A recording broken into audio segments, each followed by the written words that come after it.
అందరికీ నమస్కారం, శుభోదయం, శుభ శుక్రవారం. నేను మీ పద్మలత కొట్టి మరోమారు మీ ముందుకి ఈరోజు ఒక చిన్న కథ చెప్పుకుందాం. ఒక గ్రామంలోని ఒక రైతు ఉండేవారు. అతను ఎప్పుడూ కూడా చాలా ప్రశాంతంగా, చాలా సంతోషంగా తన పని తాను చేసుకొని ఒక విధమైన పాజిటివ్ ఓరా అంటారు కదా, మనిషిని చూడంగానే అనిపిస్తుంది. అబ్బా అంటే అక్కడ ఏదో బంగారం అనో, ఏదో వేసుకున్నారనో, లేదా అందంగా ఉన్నారనో, తెల్లగా ఉన్నారనో, లేదా రంగు రూపు అది కాదు.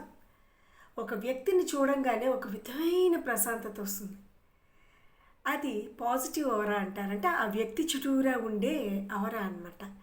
అయితే అలాగే ఆ రైతుని ఎవరు చూసినా కూడా చాలా ప్రశాంతంగా ఉండేవాడు, ఏ కష్టం లేనట్టు. అలాగని అంత డబ్బున్నవాడు కాదు, మామూలు వ్యక్తే, అందరిలాగానే.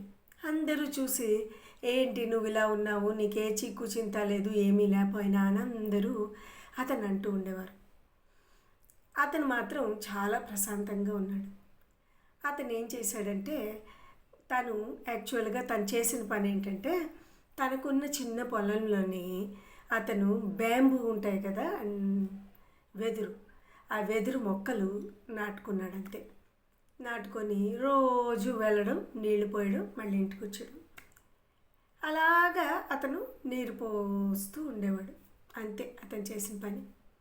మిగతా పొలాలు పక్కన చుట్టుపక్కల ఉన్నవాళ్ళు మిగతా ఊర్లో ఉన్నవాళ్ళు పొలంలోని మిగతా పంటలు పండించడము, అవి కష్టపడి అమ్మడము, మళ్ళీ డబ్బు సంపాదించడము, అలాగే ఆ డబ్బుని మళ్ళీ ఉపయోగించడము, అలాగా జీవితంలో వృద్ధి చెందుతున్నారు మిగతా వాళ్ళు.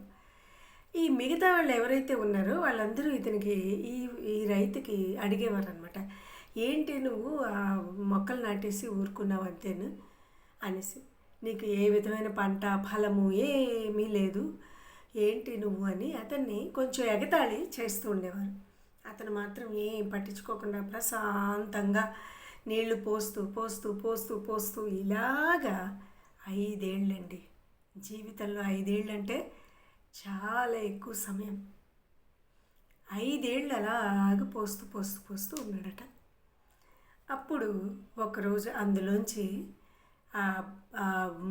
ఏవైతే ఆ బ్యాంబూ మొక్కలు ఉంటాయో ఒక్కసారి జఫ్మని ఎదగడం మొదలెట్టాయి. 90 అడుగులు వరకు అలా అలా అలా అలా అలా అలా ఎదగడం మొదలెట్టాయి. అంటే ఈ 5 ఏళ్ల పాటు అస్సలు ఎదుగుదల ఏమీ కనిపించలేదు.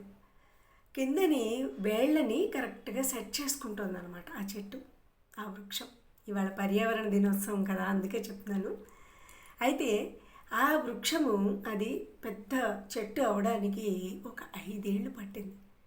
అవి చాలా పెద్ద ఎదిగిన తర్వాత చక్కగా అతను అప్పుడు వాటిని కోసి వాటిని అమ్మి చాలా డబ్బు సంపాదించుకున్నాడు, ధనవంతుడయ్యాడు. అతను హ్యాపీగా అందుకే అలా ఉన్నాడు. చూసిన వాళ్ళకి ఏమనిపించింది, 5 ఏళ్ళు. ఈ కథలో మనం నేర్చుకోవాల్సింది ఏంటంటే, ఏది ఇన్స్టెంట్గా దొరకదు. నేను ఎప్పుడు ముందు కూడా చెప్తుంటాను, ఇప్పుడు కూడా అదే చెప్తున్నాను. ఎందుకంటే నేటి యువత కానీ, లేదు అంటే పిల్లలు కానీ ఇలాగనంగానే అలా అయిపోవాలి. ఏది అలా జరగదు. ఏ దానికైనా టైం రావాలి, సమయం రావాలి, దానికి మనం కరెక్ట్గా ప్రయత్నించాలి. అప్పుడు మనం ఏదైనా సాధించగలం. ఈ ప్రపంచంలో సాధించలేనిదంటూ ఏదీ లేదు, సాధించగలం.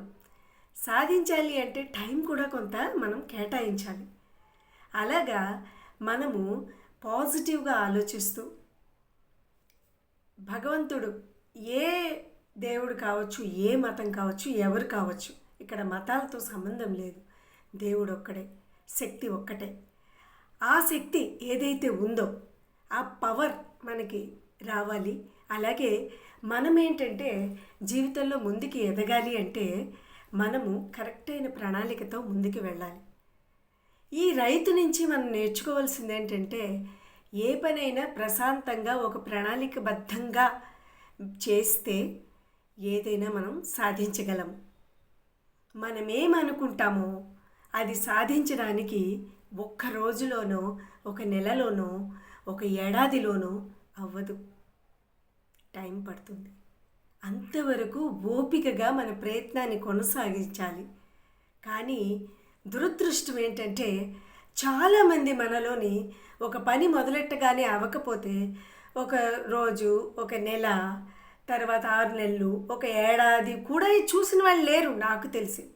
పోనీ ఒక ఏడాది చూశారనుకున్నాం, ఇంకా అక్కడితో మనం సాధించలేదు, ఏంటి ఇది అవ్వదు అని ఇతరుల మీద ఏడుస్తాం అనమాట.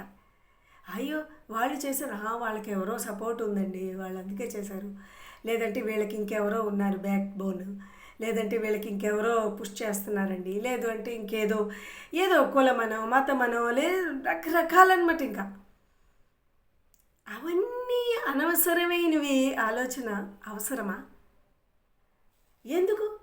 మనం ఏం చేయాలనుకుంటున్న దానికి కరెక్ట్ అయిన ఒక ప్రణాళికతో మనం కానీ ముందుకు వెళ్తే సాధించలేనిదంటూ ఏదీ లేదండి.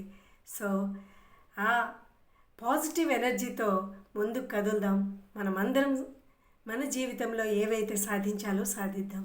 Thank you very much. మీ పద్మలత కోటి.